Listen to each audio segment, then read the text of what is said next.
आत्मा साकार रूप में कृष्ण की आत्मा या आकारी रूप धारण करने वाली कृष्ण की आत्मा है? साकारी रूपी कृष्ण की आत्मा,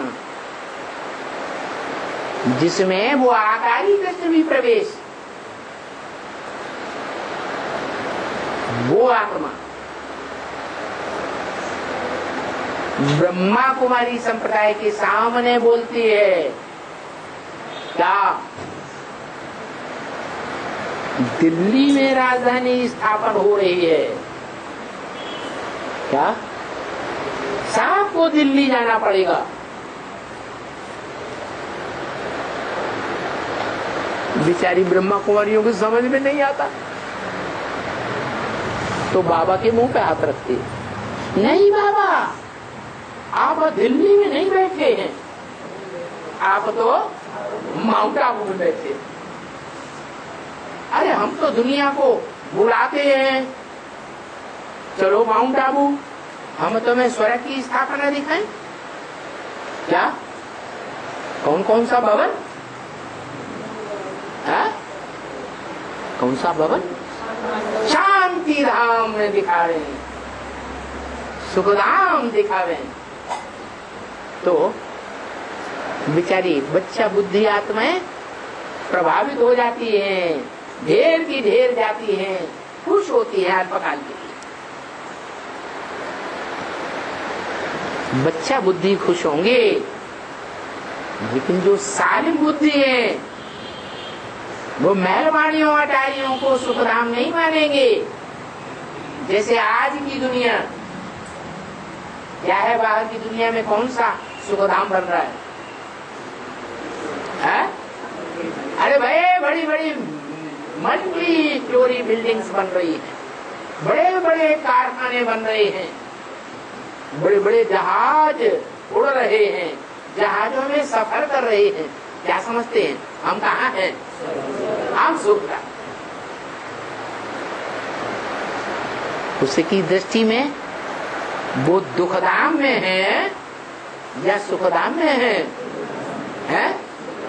उसके जो असल पहलौटी के बच्चे हैं, सूर्यवंशी बच्चे, उन आत्माओं की दृष्टि में ये दुनिया सुखधाम का सुख ले रही है या दुखधाम में पड़ी हुई है?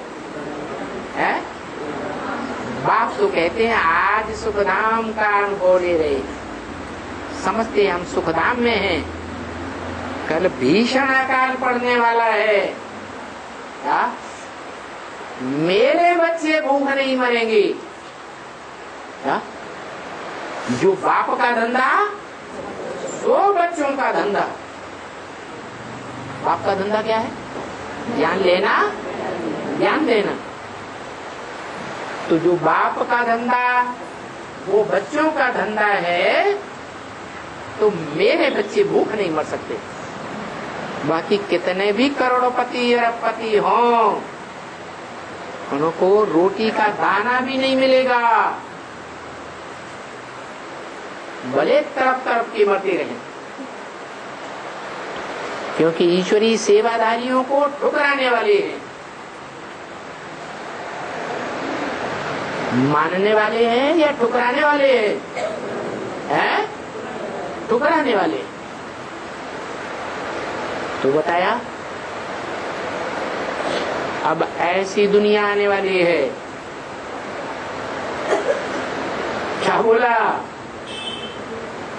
पर्दा उठने वाला है, तमाशा होने वाला है, कोई हंसने वाला है, कोई रोने वाला है।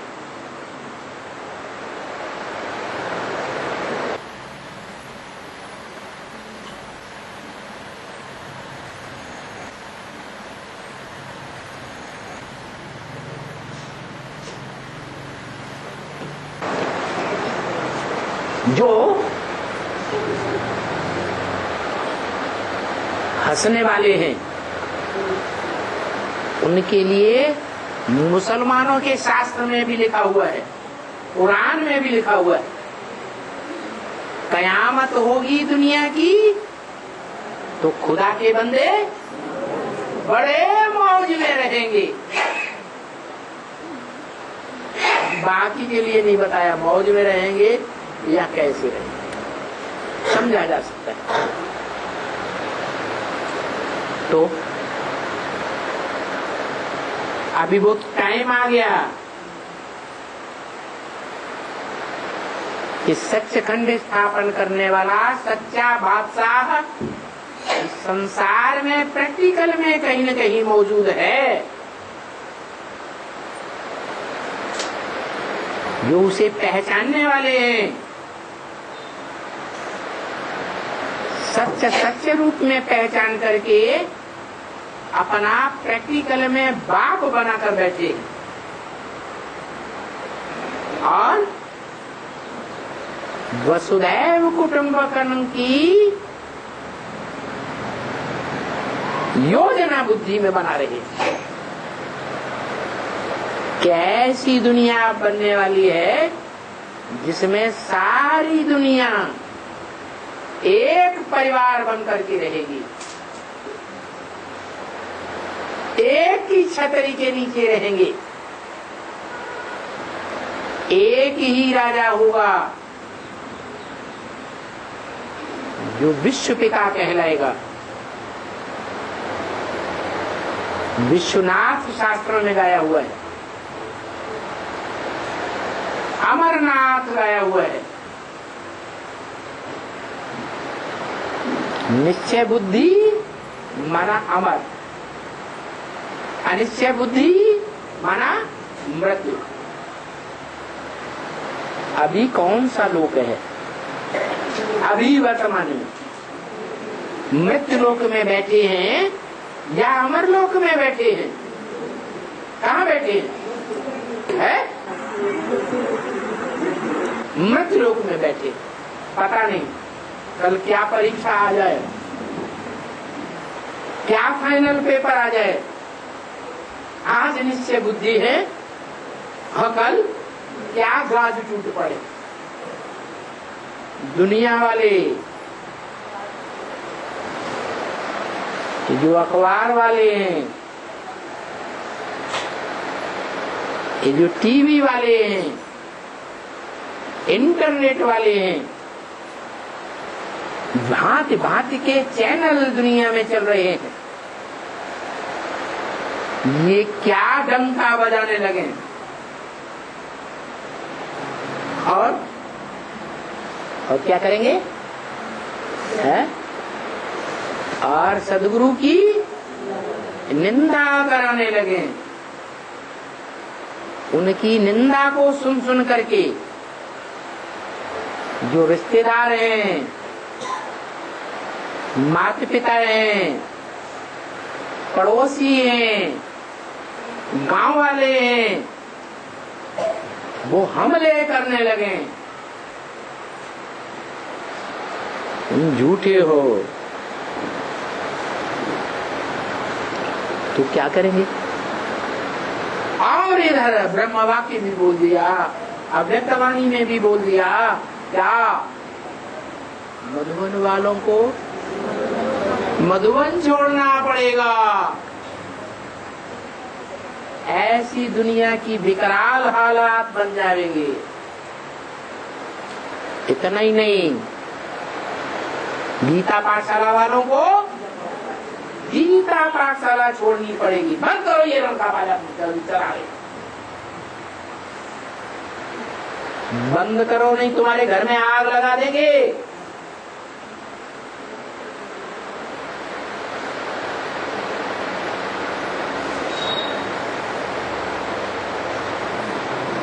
ज्ञान सरोवर के ऊपर जिनकी श्रद्धा पक्की बैठी हुई है, क्या किसके ऊपर? ये ज्ञान सरोवर क्या है?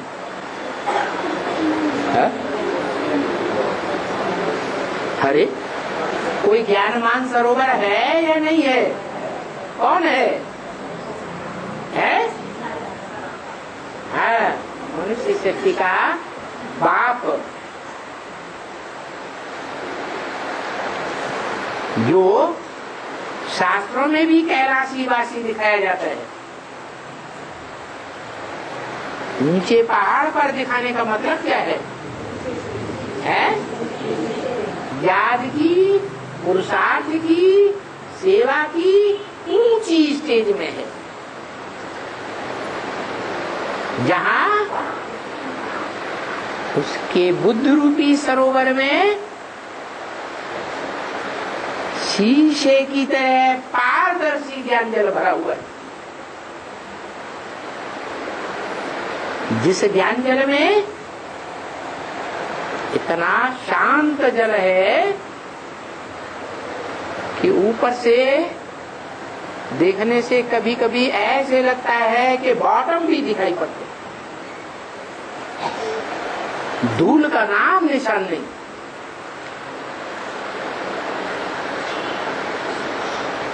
जिस ज्ञान सरोवर से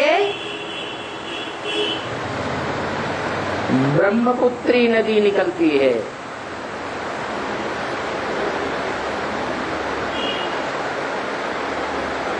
जो पवित्रता और सेवा की, याद की ऊंची ऊंची चेज में ही बहती है,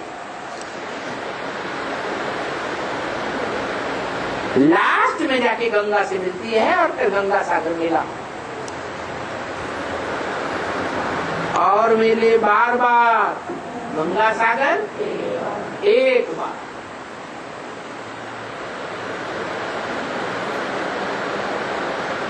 तो ऐसा था कैलाश पहाड़, उस पर पुरुषार्थ करने वाला, ज्ञान मान सरोवर के ऊपर जो विश्वास करने वाले हैं उनको भी क्या करना पड़ेगा? है?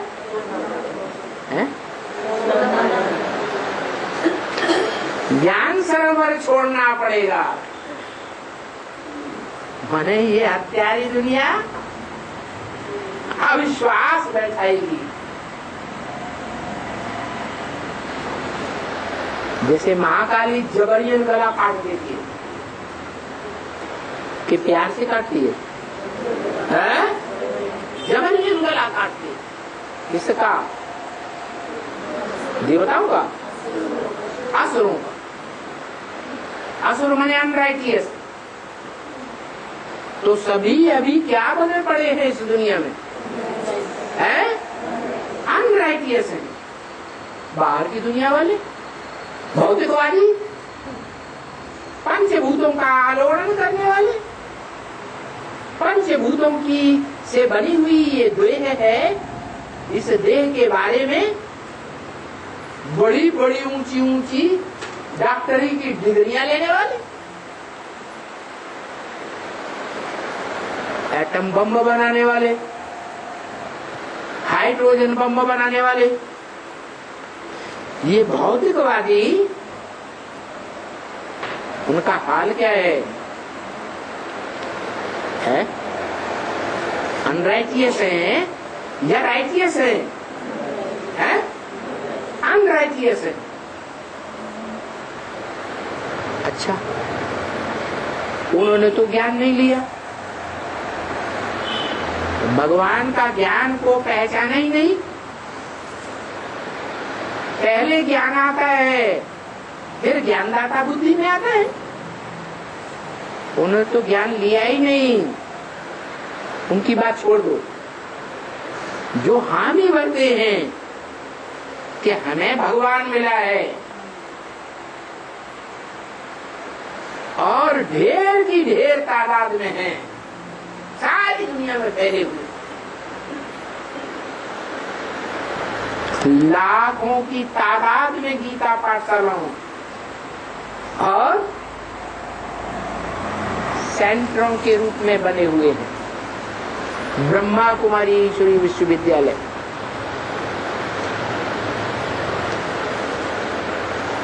उनकी बुद्धि में वो बाप की पहचान है?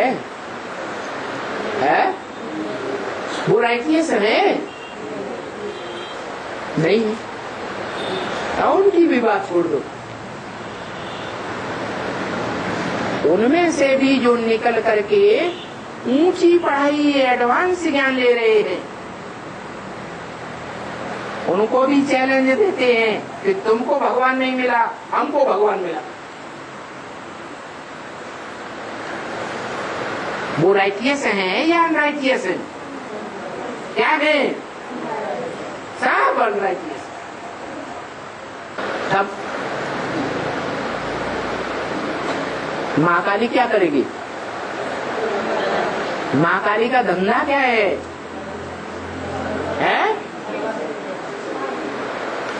महाकाली को बरगलाया गया है। किसने बरगलाया है? माया बेटी ने बरगलाया। बाप की बड़ी बेटी है, मध्यम बेटियों में है, या छोटी बेटी पार्वती है? बड़ी बेटी है। उस बड़ी बेटी ने जो परिवार की फीमेल मुखिया है, कौन है? आज में भी फीमेल मुखिया थी और अभी भी है। अभी भी फीमेल के बीच में मुखिया है, जगत अम्बा है। उसको बरगला लिया, उसके बुद्ध रूपी हाथ से अपना हाथ मिलाई दिया और ऐसा बनाई दिया बुद्धि को कि जो बाप भगवान है प्रैक्टिकल में पाठधारी, उसकी सहयोगी भुजाओं को काट काट करके अपनी लज्जा बचाए लेती है। कमर की लज्जा, कमर की कर्मेंद्रियों की लज्जा बचाए लेती है। वो भुजाएं उस महाकाली के गुण का गान करती हैं और बाप की ग्लानि करती है।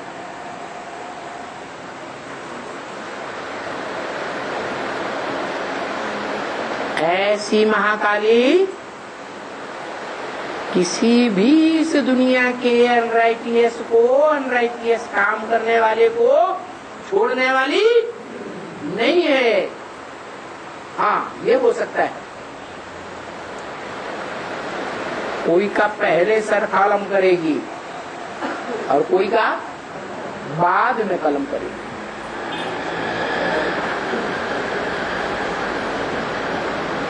अभी भी एडवांस पार्टी में देखा जा रहा है।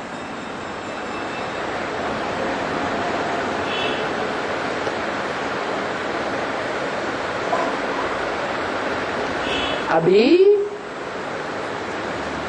तेजी से अनिश्चय बुद्धि बनते जा रहे हैं।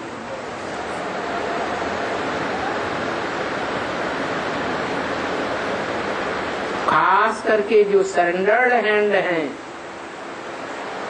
जिनको अहंकार रहता है कि हम बड़े पवित्र हैं,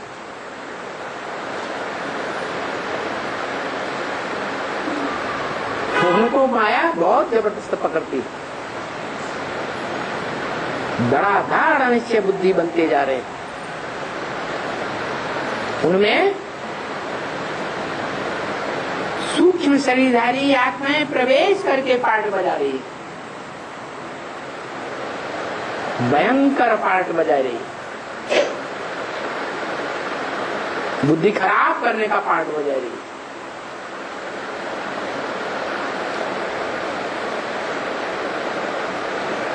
जो दिखाते हैं शास्त्रों में कि रुद्र के डायरेक्ट बच्चे रुद्रगण, जिनकी यादगार रुद्रमाला, उन रुद्राक्ष के मणकों में ऐसे लंबे लंबे चारों तरफ मुख बने होते हैं। वो मुख हैं आत्माओं के प्रवेशता की यादगार। अलग अलग धर्मों की अलग अलग प्रकार की आत्माएं प्रवेश करके उनकी बुद्धि को खराब कर देती है और उल्टी पलटी वाचा सुनाती है, उल्टे पलटे कर्म भी कराते हैं।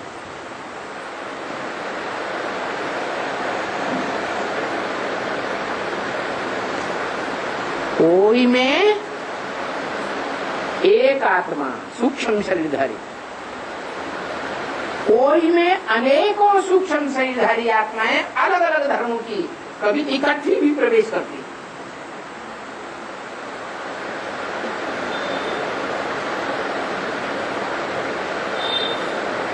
बाप ने तो बता दिया, अव्यक्त वाणी में भी 20 बार बता दिया, अव्यक्त बनो, व्यक्त दुनिया को, व्यक्त भाव को छोड़ दो। अव्यक्त का माने ये जो दुनिया आंखों से देखने में आ रही है, उस दुनिया को जीता जागता न देखो।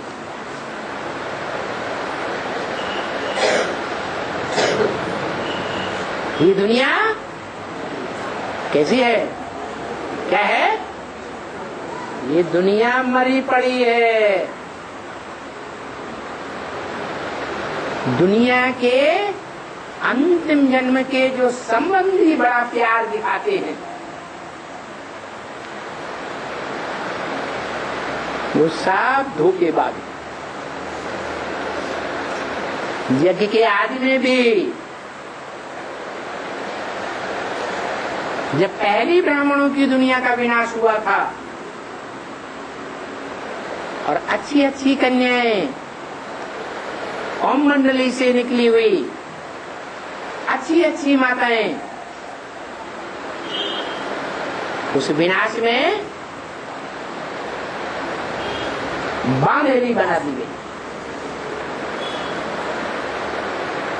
देह के संबंधियों ने 7-7 तालों के अंदर बंद करके रखा, ये कहीं फिर से न भाग जाए। फिर जब सन 47 में छोटा सा युद्ध हुआ हिंदुस्तान पाकिस्तान का, खून की नदियां बही, तो 7-7 तालों के अंदर बंद करने वाले भूल गए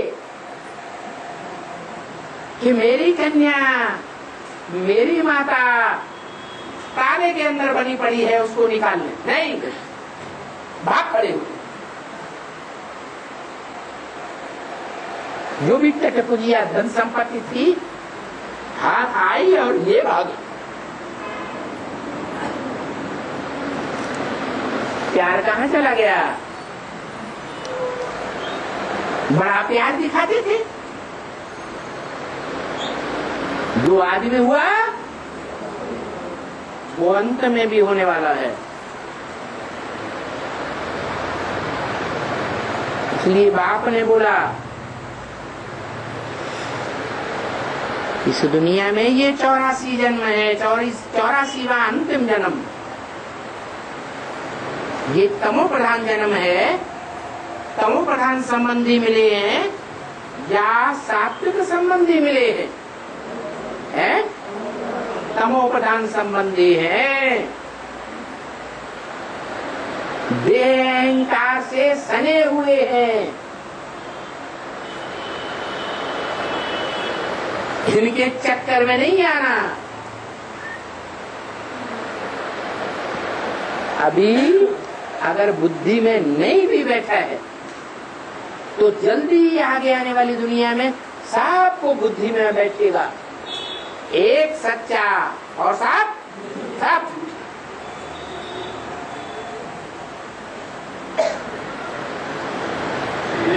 एक राइटियस और बाकी सब अनराइटियस।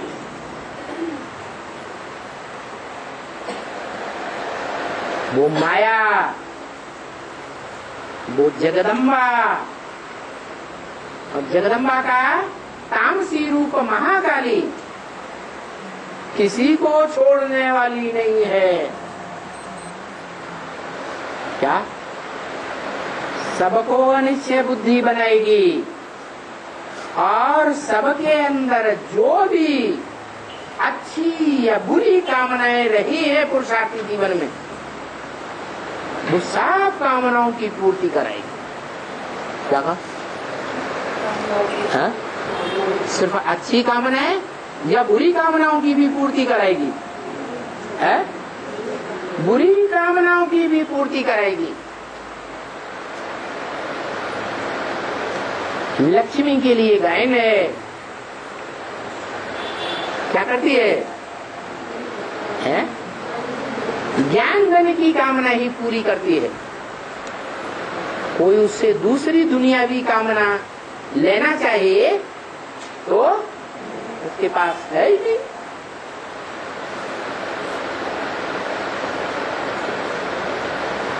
तो देखने अपने अंदर मन के संकल्पों में देखें कि ब्राह्मणों की दुनिया के बीच में रहते हुए ब्राह्मण जीवन में नेगेटिव संकल्प हमें ज्यादा चले हैं या पॉजिटिव संकल्प ज्यादा चले?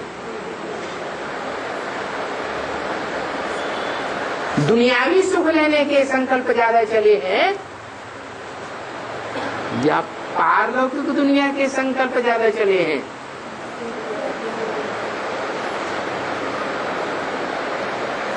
स्वर्णिम संगम युगी दुनिया का जो अतीन्द्रिय सुख का संकल्प है वो ज्यादा चला है, ये दुनियावी संकल्प ज्यादा चल रहे हैं। देह की सुख की प्राप्ति करने के संकल्प ज्यादा चले।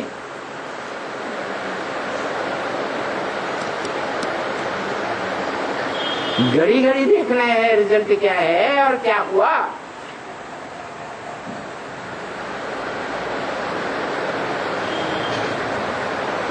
तो रिजल्ट क्या आएगा?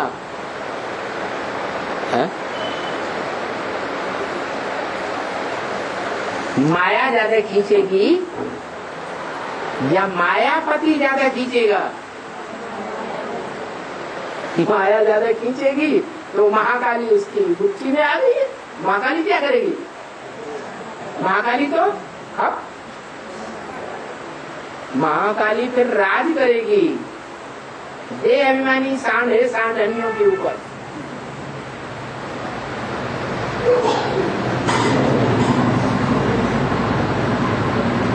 किसी को छोड़ने वाली नहीं है, सब अनराइटियस है।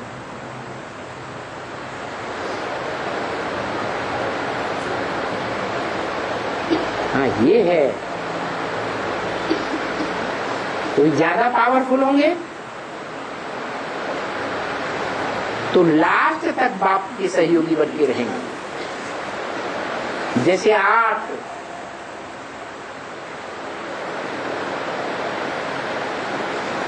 को भी नहीं छोड़ेगी। क्या? जो 8 धर्मों के पूर्वज हैं, जो अपने अपने धर्म में सबसे श्रेष्ठ पार्ट बजाने वाले हैं इस दुनिया में। पूर्वज माने पूर्व माने पहले, जा माने जन्म लेने वाले, जिन्होंने अपने धर्म में सबसे पहले ऊंचा पद पाया है, सबसे पहले अपने ऊंचे पार्ट को पहचाना है, वो आत्माएं भी माया की गिरफ्त में आ जाएंगी। महाकाली उनको भी छोड़ने वाली नहीं है।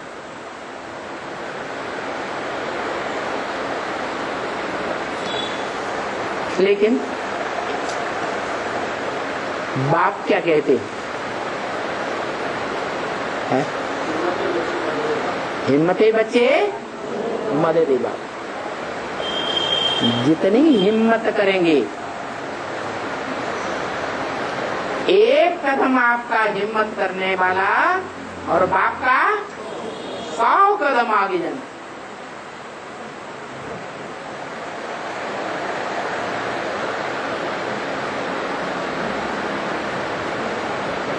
तो फिर भी 8 ही निकलेंगे पहले पहले।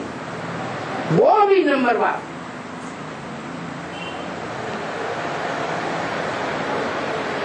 कोई चंद्रवंश का बीज, कोई इस्लाम वंश का बीज, कोई बौद्ध वंश का बीज आगे आगे निकलेंगे आप।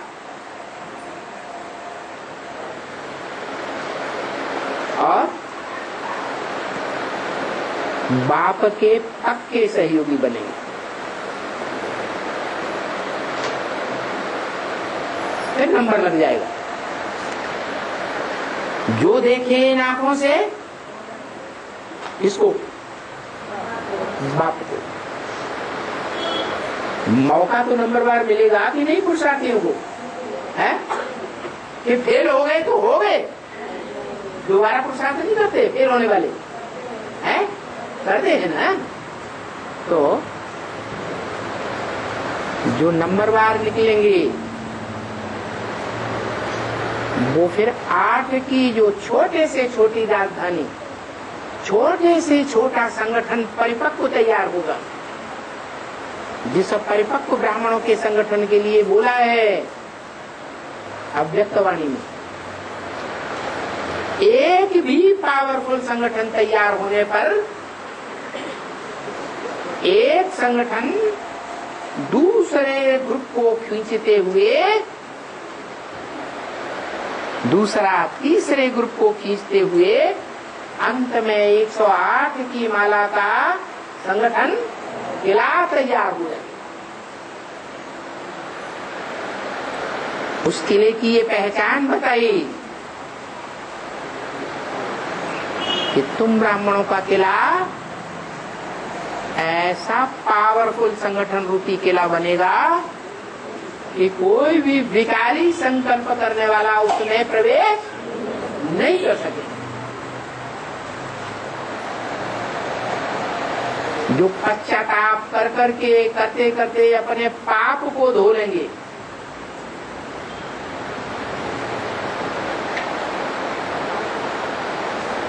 और आज्ञाकारी, वफादार, फरमानबरदार, ईमानदार बनकर के आए, बाप के रूप में आज्ञाकारी,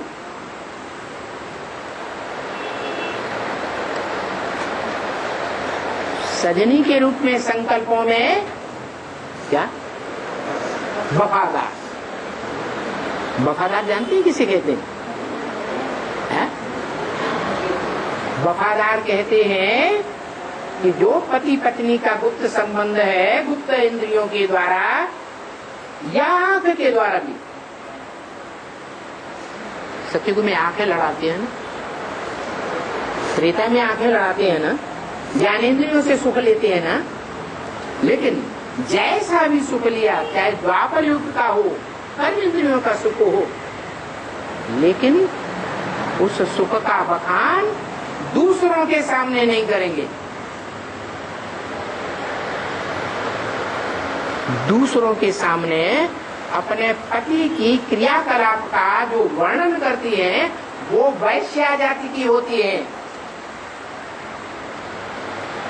इसलिए बाबा ने हमें पढ़ाई है क्या, परिवार के अंदर की बात जो बाहर जाकर के सुनाएंगे तो क्या होगा, है तो क्या होगा, उनका मुंह बंद हो जाएगा, ज्ञान सुना नहीं सकेंगे, गूंगे हो जाएंगे, उनके मुख से ज्ञान नहीं निकलेगा।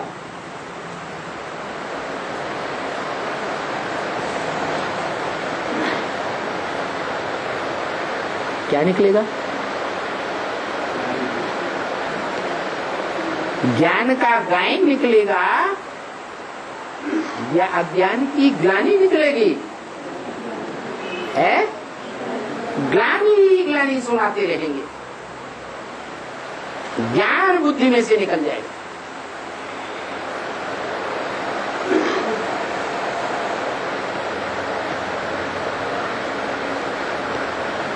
तो बाप से संकल्पों में या कोई भी ज्ञान इंद्रियों के द्वारा या कर्म इंद्रियों के द्वारा जो भी संबंध जोड़ते हैं, समान बंधन, सम माने संपूर्ण, सम माने समान बंधन जोड़ते हैं इंद्रियों का, वो वफादार होने चाहिए।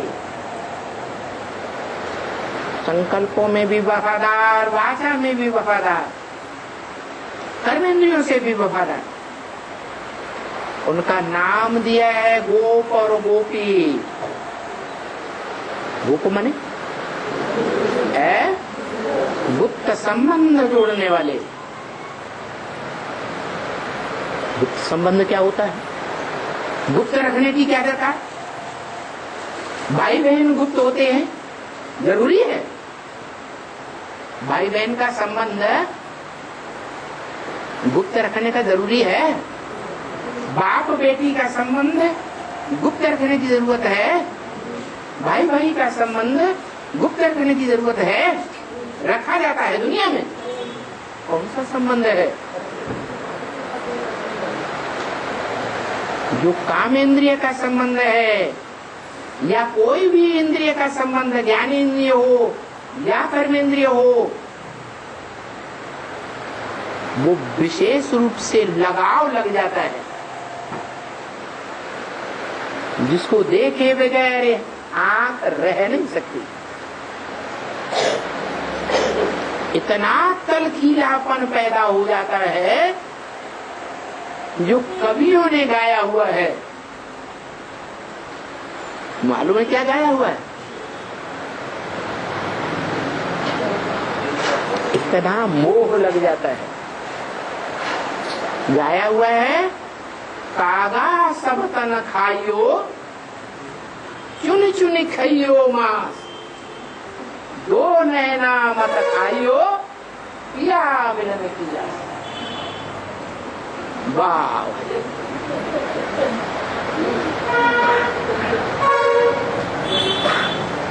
ये नैनों की आस है, एक के साथ मिलन की आस है। अनेकों के साथ मिलन की आस नहीं है। तो बताया ऐसे गोप गोपियों की संख्या कितनी है? 16,108। माताएं, उनके लिए तो बता दिया। माताओं को शिव बाबा के साथ पहला पहला कौन सा संबंध जोड़ना है? शिव बालक और खुद को माता समझना। शिव बालक हमारा बालक है। बालक ही नहीं, बड़ा बच्चा है। सिर्फ कहने मात्र नहीं, प्रैक्टिकल जीवन में भी बड़ा बच्चा है।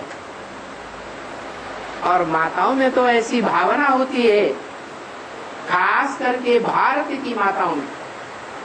सूपनखा पूतना की बात नहीं कही, क्या माया बेटियों की बात नहीं कही,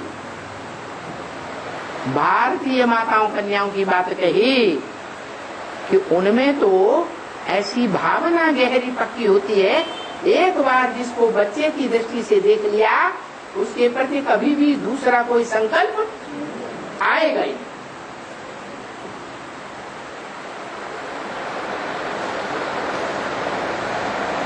तो बताया टीचर के रूप में ईमानदार। कैसा ईमानदार? जो भी टीचर का मान रखने की बात है, उसमें अग्रणी होकर के रहे। जो भी टीचर ने पढ़ाई है, उस पढ़ाई में क्लास में आगे आगे बैठने वाले होकर रहे। ऐसे नहीं, टीचर पहले क्लास में आ जाता है, खुद आधा घंटे, पौना घंटे, 1 घंटे या लास्ट में जाके क्लास में बैठते हैं और भाग जाते हैं। ये सुप्रीम टीचर का डिसरिगार्ड है या रिगार्ड है? डिसरिगार्ड है। आगे चल के ऐसा भी टाइम आएगा कि बाबा रेगुलर टीचर से ही लेंगे, वो रेगुलर स्टूडेंट से ही लेंगे।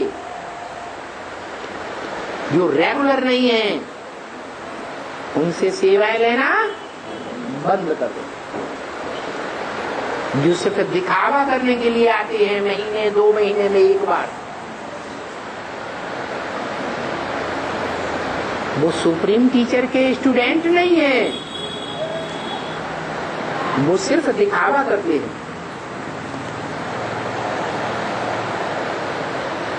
बाकी तो अपने धंधे धोरी में ही बुद्धि लगी हुई।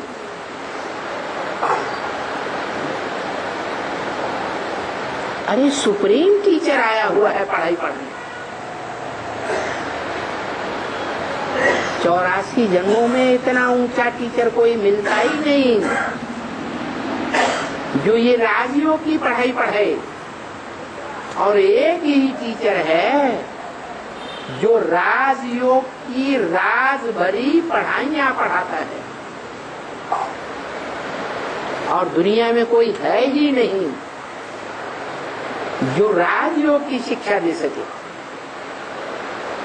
और राज परिवार का भांति बनाए। राज परिवार के कितने भांति हैं? भांति माने संबंधी 16,108। उनमें कोई तो ऐसे भी हैं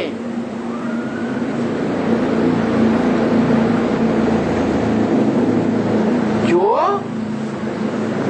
ईश्वर बाप के द्वारा हेवन की रचना रची जाती है।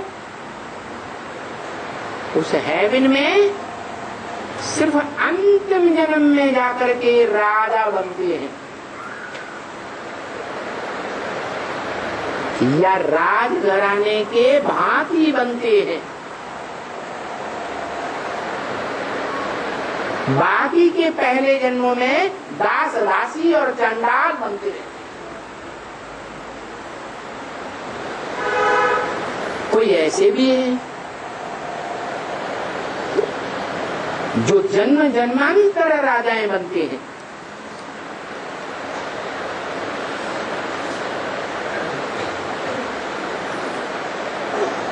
यहां तक बोला कि कोई कोई बच्चे हैं जो 82-83 जन्म तक भी सुख में रहते हैं। कोई कोई बच्चे, सब नहीं। सामान्य रूप से तुम सब बच्चों के लिए तो यही बोला है कि दुनिया के जो दूसरे धर्म के बच्चे हैं वो आधा सुख और आधा दुख भोगते हैं रंगमंच पर, और तुम बच्चे 3 हिस्सा सुख भोगते हो और 1 हिस्सा दुख भोगते हो। और तुम्हारे में भी ऐसे ऐसे हैं जो यहाँ संगम में इतना त्याग करते हैं, तन का, धन का, मन के संकल्पों का, समय का, संबंधियों की ताकत लगाकर, जीवन में संपर्क में आए हुए लोगों की ताकत लगाकर इतने सहयोगी बनते हैं कि ज्यादा से ज्यादा 3 हिस्से भी ज्यादा से भी ज्यादा सुख में ही रहते।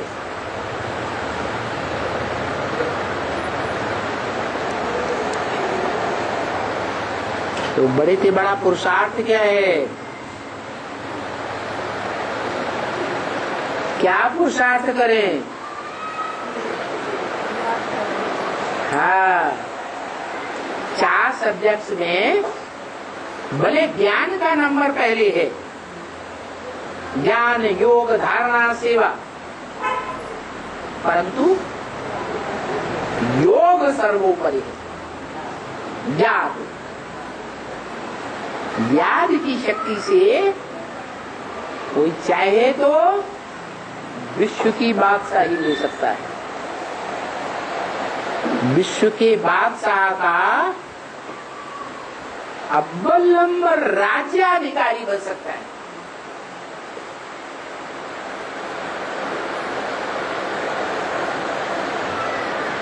इसलिए योग बल की बड़ी महिमा है। योग बल माने बुद्धि योग, बुद्धि की एकाग्रता, ऐसी तीक्ष्ण एकाग्रता हो कि मन के सारे संकल्पों को तिरोहित करके बिंदु रूप में टिक जाए और निरंतर के लिए टिक जाए। और उसके लिए वाणी में बता दिया कितना पुरुषार्थ करना है। 8 घंटे का, क्या 8 घंटे की निरंतर याद तक पहुंचेंगे तो निरंतर याद टिक जाएगी। जैसे दुनिया के दैहिक योग सिखाने वाले, आसन प्राणायाम सिखाने वाले बोलते हैं कि 3 घंटा 45 मिनट तक एक आसन पर बिना हिले डुले बैठेंगे तो सदा काल के लिए वो आसन सिद्ध हो जाएगा। और कोई कोई का होता भी है। ऐसे ही प्राणायाम का भी बताते हैं कि श्वास रोकने की जो कला है, अगर उसमें इतने समय तक स्थिर रहेगी, कुंभक कहते हैं, न श्वास लेना न छोड़ना, स्थिर हो जाना, तो वो लगातार की समाधि में बैठ सकते हैं। जो भी संकल्प करेंगे उतने दिन तक समाधि लेकर बैठ सकते हैं। ऐसे कहते हैं, है देह का पुरुषार्थ भी लोग, कठिन है, सबके बस की बात नहीं, क्योंकि मनुष्यों के द्वारा सिखाया हुआ है।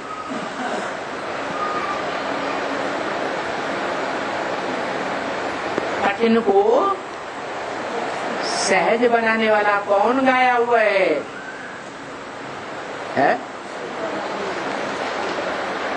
एक भगवान गाया हुआ है। तो वो सहज राजयोग सिखाता है। अब जो जितना गुड़ डालेगा उतना मीठा बनाएगा पुरुषार्थ को। और पुरुषार्थ अच्छा होता है, उसकी निशानी क्या है?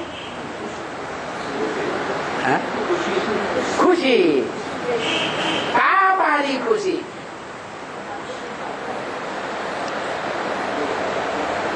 याद में भी बैठेंगे, जिस याद के लिए निश्चित है कि एक्यूरेट याद लगेगी, तो पाप कर्म बड़ी तीव्र गति से भस्म होंगे। जैसे सोने को तीव्र अग्नि में डाला जाता है तो सोने की खाद, लोहा, तांबा, चांदी या जो भी मेटल है, बड़ी तीव्र गति से अलग हो जाता है। सोना अलग हो जाता है या भस्म हो जाता है। तो ऐसे ही तीव्र योगाग्नि में जो आत्माएं रहेंगी, उनके पाप कर्म बड़ी तीव्र गति से भस्म होते हैं। और उसकी निशानी क्या होगी? क्या निशानी होगी? कोई को अनुभव नहीं।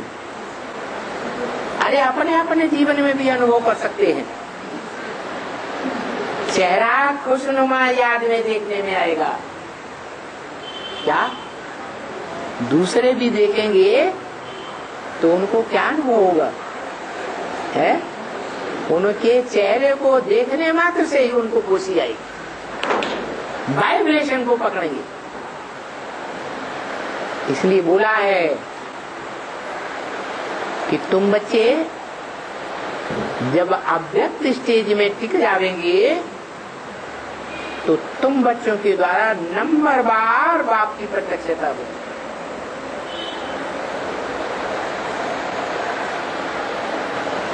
नहीं तो क्या होता है, कभी कभी याद में बैठते हैं,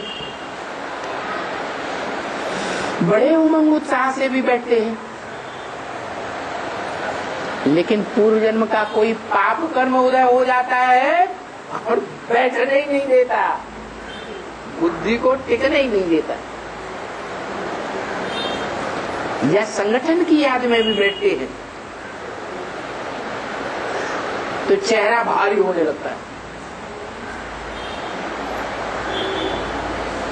जो हल्कापन महसूस होना चाहिए, जो चेहरे से खुशी टपकनी चाहिए, वो चेहरे से खुशी टपकती ही नहीं, कितनी भी ताकत लगाए। होता है या नहीं होता है?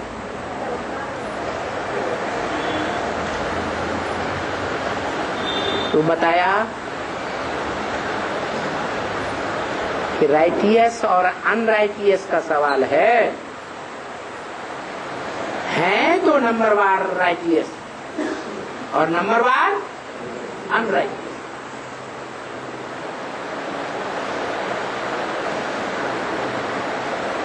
आने वाला जो टाइम है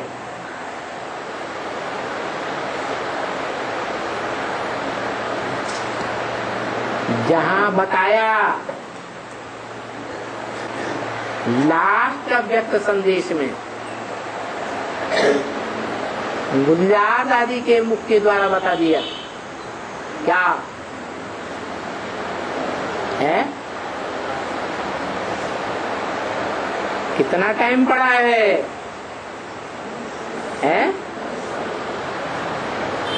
कहते 100 साल का संगम युग। तो 80 साल बीत गए, बीतने आए, कितना टाइम बचा? 20 साल। लेकिन बोला अरे 20 साल तो है ही नहीं,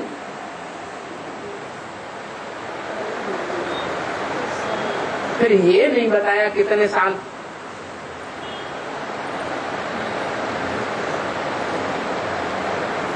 लेकिन हम ब्राह्मण बच्चों को तो बाप ने बता दिया, क्या है? पुरुषार्थ के लिए कितने साल पड़े हैं?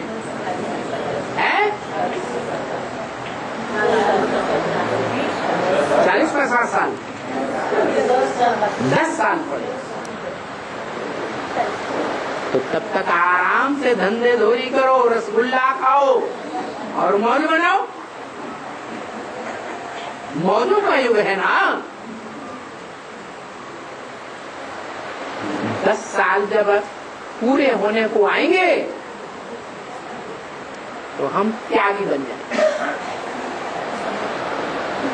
सब कुछ त्याग देंगे। पॉजिटिव संकल्प है या नहीं है? पॉजिटिव नहीं है, क्यों?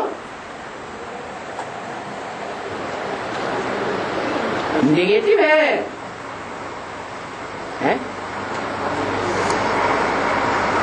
समय की बचत करने का संकल्प नहीं है, है ना? हाँ, 10 साल के लिए समय को सफल बना ले, जो सुख लेना है दुनिया का वो ले लेना चाहिए, है? अरे इस दुनिया में कोई सुख नहीं है। जिनके पास बहुत पैसा बढ़ रहा है वो कोई बीमारी आती है तो लाखों करोड़ों रुपया भी खर्च कर देते हैं, और जिनके पास है ही नहीं तो 2 पैसे की घरेलू दवाई करते हैं और चंगे हो जाते हैं। ये क्या है? ये पूर्व जन्मों का हिसाब किताब है। इसलिए त्याग से भाग्य बनता है, हमें बाप ने बताया। चाहे वो तन का त्याग हो, चाहे मन के संकल्पों का त्याग हो, जितना कम से कम संकल्प करेंगे उतना संकल्पों में ज्यादा पावर आएगी। जितने ज्यादा संकल्प करेंगे संकल्पों की शक्ति क्षीण हो जाएगी। जितना तीव्र गति से कोई संकल्प करेंगे उतना ही तीव्र गति से वो संकल्प सिद्ध हो जाएगा, और जितने धीमी गति से कोई संकल्प करेंगे तो उतनी देर में वो संकल्प सिद्ध होगा।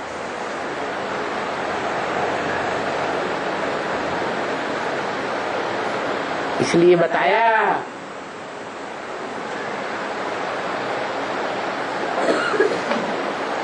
कि जीवन में जन्म जन्मांतर अगर सुखी रहना है तो हम सच बोले। माना ईश्वर ने जो हमें सुनाया है, सत्य सुनाया या झूठ सुनाया? जो सुनाया वो सत्य बोले, सत्य ही सुने और सत्य ही सुनाए। किसी भी आत्मा को कोई भी हालत में झूठी बात न सुनाए। सुनी सुनाई बातों पर विश्वास न करें, अफवाहें न फैलाएं, अनुमान से न बोलें।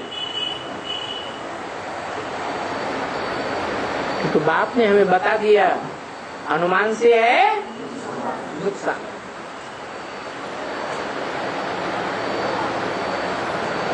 मनुष्य मत की बातें न सुने, न दूसरों को सुनाए। मनमत की बातें न सुने, न दूसरों को सुनाए। क्या करें? है श्रीमत जो कहती है वो ही सुने, वो ही सुने, उसी श्रीमत का लेन देन करें और उसी के बारे में मनन चिंतन मंथन करें,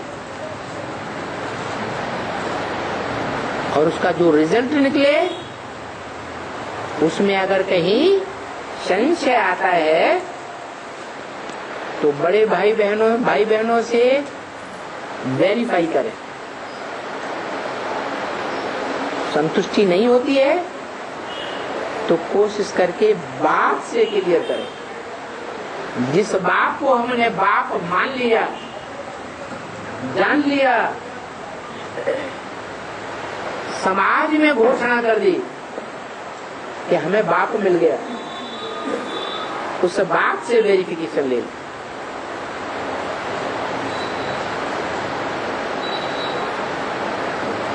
ऐसी नहीं कि बहुत सी आत्माएं ऐसी भी एडवांस में निकल पड़ी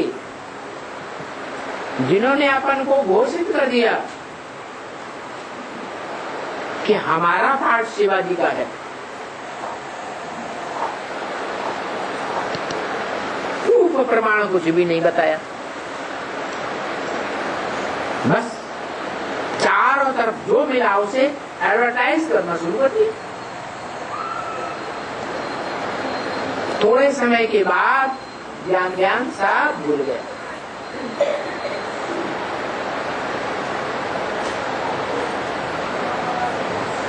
नहीं, जितना मनन चिंतन मंथन करेंगे। किसका मनन चिंतन मंथन है? किसकी याद? शिव बाबा की याद।